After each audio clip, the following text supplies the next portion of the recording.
bienvenue à ce numéro de journal de la CAN. Au menu, le résumé du match Tunisie-Mali, l'analyse de notre consultant, le programme du jour et bien d'autres informations sportives. C'est donc parti pour une dizaine de minutes de journal de la CAN. Une fois de plus, bonjour, c'est Famour Djourté à la présentation. Le journal de la CAN sur Radio Mali. Voilà, donc le match Tunisie et Tunisie-Mali, comptant pour la deuxième journée de la CAN 2023, n'a pas eu de vainqueur. Il s'est terminé sur le score de 1 but partout. Le Mali conforte donc sa place de leader du groupe E avec 4 points en attendant la confrontation Namibie-Afrique du Sud ce dimanche 21 janvier. La Tunisie obtient son premier point et est tenue de gagner son dernier match contre l'Afrique du Sud pour espérer se qualifier. Le résumé de la rencontre avec nos envoyés spéciaux à Korogo, Fotiki Tungara, Aridou Matina, Abdoul Salam Bambara, Haruna Diara et Hama Landouré. Abordant cette rencontre de la 10e journée du groupe E de la CAN Côte d'Ivoire 2023, Maliens et Tunisiens se trouvaient dans des contextes différents. C'est là après les résultats de la première journée. Victoire 2-0 sur l'Afrique du Sud pour le Mali et défaite 1-0 contre la Namibie pour la Tunisie. Voilà qui explique le caractère tendu, à la limite explosif, de ces chocs partis sur des chapeaux de roue. Ça démarre bien pour les aigles du Mali qui ouvrent le score dès la 10e minute de jeu par Lassine Sinaego. À la conclusion d'une combinaison offensive côté gauche, l'attaquant de l'Agi Osser part une frappe croisée. Béchir Ben Saïd, le portier tunisien. 1-0 pour le Mali. La Tunisie, qui joue sa survie, ne l'attend pas de cette oreille. Les Tunisiens s'accrochent et égalisent à la 21e minute de jeu par Hamza Rafia, le joueur de Lecce en Italie. Un but partout, ce score ne changera pas à la mi-temps. De retour des vestiaires, les nombreux changements effectués en seconde période d'un côté comme de l'autre n'auront pas d'effet notoire sur le match, à l'exception de quelques frayeurs qui ont traversé le stade Amadou Coulibaly de Korogo. Le Mali et la Tunisie se neutralisent ainsi au bout d'un match âprement disputé. La Tunisie qui gagne sa survie prive du coup d'une qualification éventuelle pour la 8e de finale. Les Secs du Mali qui doivent encore patienter avec 4 points, loin devant la Tunisie 1 point. De Korogo, Fotigi Tunkara pour le RTM. Après la rencontre Tunisie-Mali, notre consultant du jour, Djibril Dramé, qui est entraîneur de football, non moins sélectionneur de l'équipe CHAN du Mali, nous apporte ses analyses. Suivons. Une grande rencontre entre les deux équipes, une rencontre très tactique, ça il faut avoir le courage de le dire. Cette équipe malienne qui avait fait une bonne option à la première sortie voulait coûte que coûte avoir sa qualification cet après-midi. Nous avons tenté quand même de mener la baraque pour essayer quand même de déjouer cette équipe tunisienne. Et la chance nous a souri, on a marqué en première position. On pensait pouvoir garder, sinon même doubler encore la mise. Mais contre toute attente, on a vu que cette équipe tunisienne n'avait pas dit son dernier mot. Elle a développé un jeu depuis la base jusqu'au sommet pour terminer par une action du but. Et ce qui a poussé les deux équipes à se résigner un peu, de faire énormément attention parce que si jamais la défaite était interdite des deux côtés, le Mali voulait se qualifier, la Tunisie qui avait perdu à la première sortie voulait quand même redorer le blason, donc ils ont essayé de gérer le reste avec beaucoup de prudence. Donc de façon globale, ça a été un match purement tactique et le résultat reflète la physionomie du match et les deux équipes. Je pense que c'est bon à prendre comme ça parce que pour le Mali, il reste un dernier match à négocier. Même avec un nul, on va se qualifier. À deux fois, chercher à être premier pour gagner ce match. Et quant à l'équipe tunisienne, elle a encore un pied dans la course parce qu'en gagnant contre la Namibie, elle aura en ce moment 4 points. Donc tout est encore à jouer. Vous l'aurez compris, c'est donc en gagnant contre l'Afrique du Sud, puisque la Tunisie va jouer contre l'Afrique du Sud lors de la troisième journée au lieu de la Namibie. Elle avait été battue par la Namibie lors de la première journée. L'autre match du groupe E se joue ce dimanche 21 janvier, battu d'entrée par le Mali. Les Sud-Africains sont attendus ce soir à 20h pour leur réplique et celle-ci passe par un grand match face à la Namibie, vainqueur lors de sa première sortie, et je le disais tout à l'heure, contre la Tunisie par 1-0. Les deux sélections se connaissent bien. Les Sud-Africains et les Namibiens vont se croiser pour la 13e fois. Le bilan des confrontations est de 6 victoires pour les Bafana Bafana, 2 pour les Brave Warriors et 4 nuls. La dernière rencontre entre les deux équipes remonte à septembre 2023 lors des matchs amicaux internationaux qui se soldaient par un nul vierge. En phase finale de la CAN, Namibiens et Sud-Africains se sont affrontés 2 fois, CAN 1998 et CAN 2019. À chaque édition, les Bafana Bafana l'ont emporté. Pourront-ils faire la passe de 3? La réponse ce dimanche soir au stade Amadou Ngo Coulibaly à Korogo. Ce sera le dernier match des matchs comptants pour la deuxième journée des rencontres de poule. Coup d'envoi 20h GMT.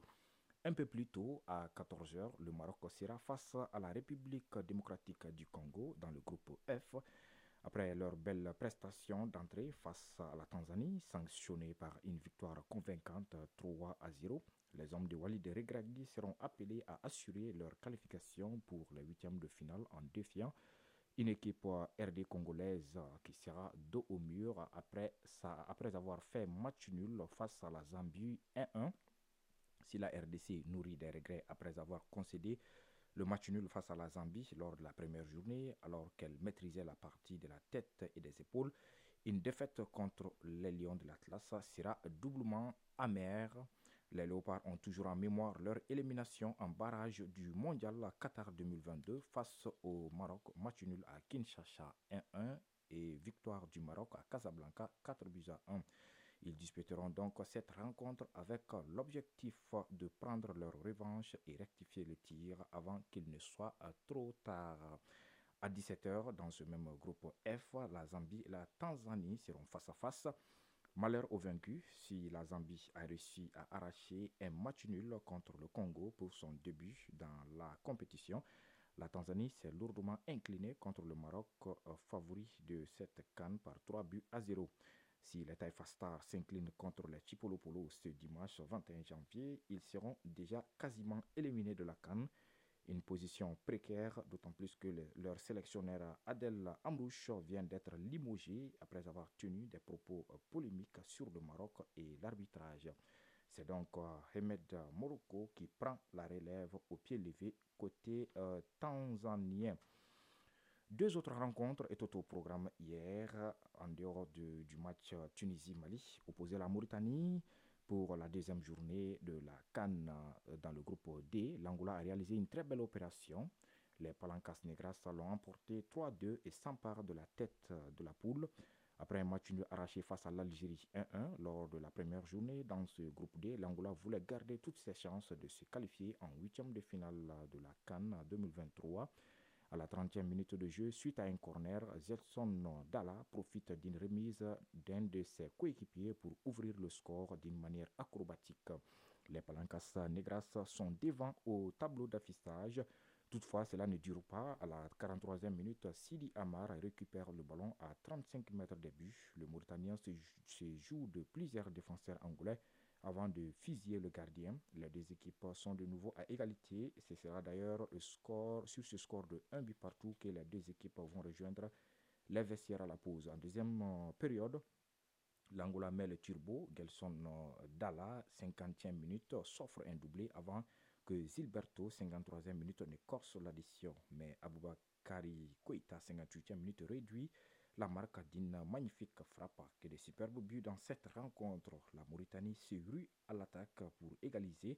Sans succès, 3-2 en faveur de l'Angola, c'est le résultat final. Dans l'autre rencontre de ce groupe D, malgré un nouveau match nul concédé, les Fennecs sont toujours en vie. L'Algérie va-t-elle revivre le même scénario de la CAN 2021? En tout cas, les Fennecs sont en difficulté dans cette CAN 2023. Ils ont arraché le nul face au Burkina Faso 2-2 ce samedi 20 janvier dans le choc de la poule D. Les hommes de Jamel Belmadi ont pourtant bien débuté cette rencontre, s'offrant les premières occasions. Très excentré, côté gauche, Youssef Belaïli tente sa chance. Sa frappe enroulée oblige Kofi à réaliser une belle parade.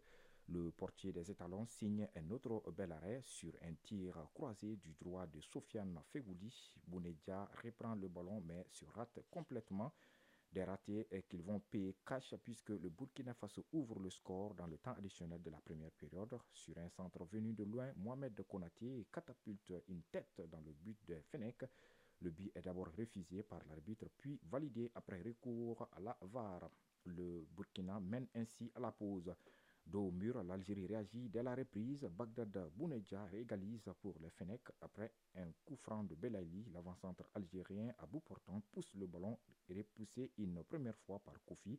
49e minute, bousculé par l'Algérie, les étalons résistent. Ils vont même surprendre les hommes de Jamel Belmadi. Ils reprennent l'avantage sur penalty. Kabouré s'effondre dans la surface après un contact avec Aït Nouri. Le pénalty accordé après visionnage du VAR. Le capitaine Bertrand Traoré se charge de l'exécution, 71e minute, mais l'Algérie n'avait pas dit son dernier mot. À force de pousser, elle égalise dans les ultimes minutes et c'est encore Bounedjah qui sauve son équipe sur un magnifique coup de tête dans le temps additionnel. Avec 2 points, l'Algérie jouera sa qualification pour le deuxième tour face à la Mauritanie lors de la dernière journée. Dans ce groupe D de la CAN 2023, l'Angola est en tête avec 4 points avec le Burkina Faso.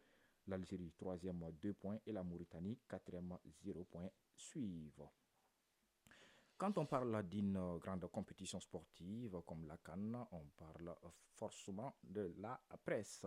Focus aujourd'hui sur le centre média à Korogo, exclusivement réservé pour les journalistes aux hommes de médias. Cet espace qui a tout l'air d'une salle de rédaction pour les journalistes offre à ses occupants un environnement professionnel adéquat. Immersion ce matin dans le centre média de Korogo au stade Amadou Gon Coulibaly avec l'un de nos envoyés spéciaux, Fotigi Tunkara. Pour les journalistes accrédités à la CAN, le centre média dans un stade de foot est comme l'équivalent des vestiaires pour les équipes. Doté de toutes les commodités, ce centre offre aux hommes de médias un cadre confortable de travail, leur permettant d'exercer idéalement leur métier. Baba Sissouma, journaliste malien. Le centre média, c'est le lieu de rencontre avant le match, après le match et pendant le match. Le centre média représente pour un journaliste le lieu de retirer les suraccréditations. Amadou Alfoussine, journaliste malien. Le centre média pour une compétition internationale de ce genre, c'est le centre névralgique de la compétition. En fait, c'est ici qu'il y a l'ensemble des informations dont les journalistes ont besoin pour leur travail. C'est ici le PC opérationnel, si vous voulez, et pour tous les journalistes. Et vous avez parlé de vestiaires, ça me rappelle, nous avons des casiers dans lesquels nous pouvons caser nos affaires pour aller soit au restaurant pour manger ou aller à la tribune de presse parce qu'on se déplace quand même avec plus que l'ordinateur. On a des casiers aussi comme dans les vestiaires des joueurs pour mettre du matériel. Des ordinateurs pour la rédaction des articles de presse et autres papiers, de la connexion Wi-Fi au débit pour l'envoi des reportages, tout y est dans cette grande salle de rédaction. Amadou Alfseni, journaliste malien. Comme vous l'avez dit, c'est un cadre de travail idéal. Vous avez la connexion au débit, vous avez des machines pour ceux qui ne sont pas déplacés avec leur portable et vous avez des câbles aussi pour ceux qui vont venir avec des portables. Donc ici, moi je pense qu'il y a toutes les commodités pour qu'un journaliste puisse faire son travail correctement. Vous avez les matchs en direct sur les écrans, vous avez l'ordinateur, vous avez la climatisation, vous avez les toilettes, vous avez de quoi vous restaurer, des frigos avec de l'eau pour se rafraîchir. Donc moi je pense que c'est l'idéal. Baba Sissouma, journaliste malien. Le centre média, c'est le lieu de rencontre de la crème de la presse qui est venue couvrir l'événement. On se tutoie, on se côtoie, on se brasse, on fait des affinités. Au-delà de son rôle de salle de rédaction pour les journalistes, le centre média est par excellence un haut lieu de rencontre et de retrouvailles pour les journalistes qui se côtoient dans un cadre professionnel et qui en profitent pour enrichir leur carnet d'adresses.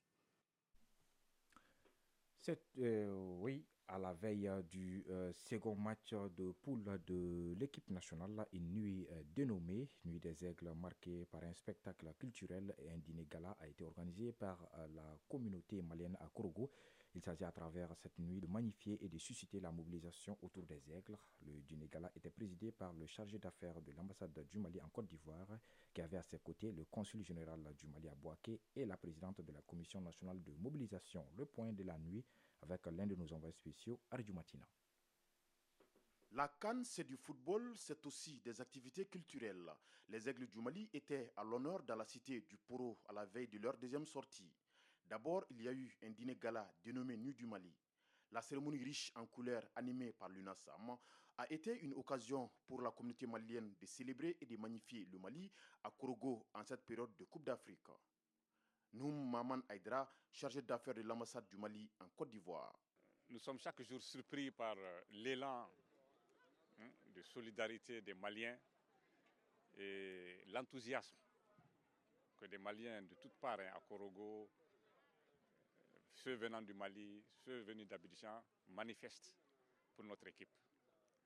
Et je crois que ça a commencé à porter ses fruits, puisque nous avons été victorieux pour le premier match. Encore une fois de plus, au nom de plus hautes autorités, je tenais à les remercier pour leur patriotisme, pour leur civisme. Autre lieu, autre cérémonie, le centre culturel de Korogo a également vibré au rythme de la nuit dédiée aux aigles. Cette activité culturelle animée pour la circonstance par des artistes et comédiens maliens a tenu en haleine la communauté malienne vivant à Korogo, la troisième grande ville ivoirienne profondément ancrée dans la culture sénoufo.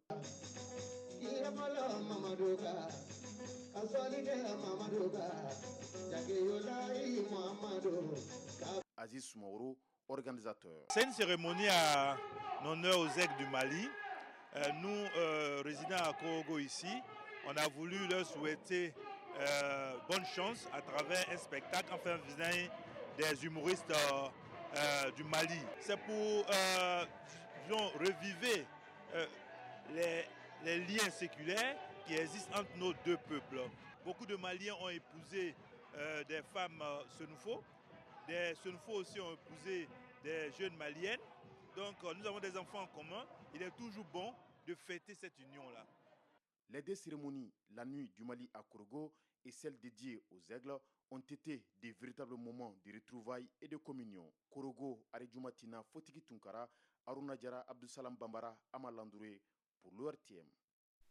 C'est tout pour ce numéro de journal de la Cannes 2023. C'était Famour Djourté au micro. Bintou Traoré est à la mise en onde. Mise en ligne Siegou Traoré.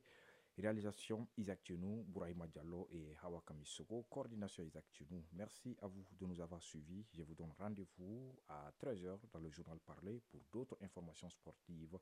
D'ici là, portez-vous bien. Le journal de la Cannes sur Radio Mali.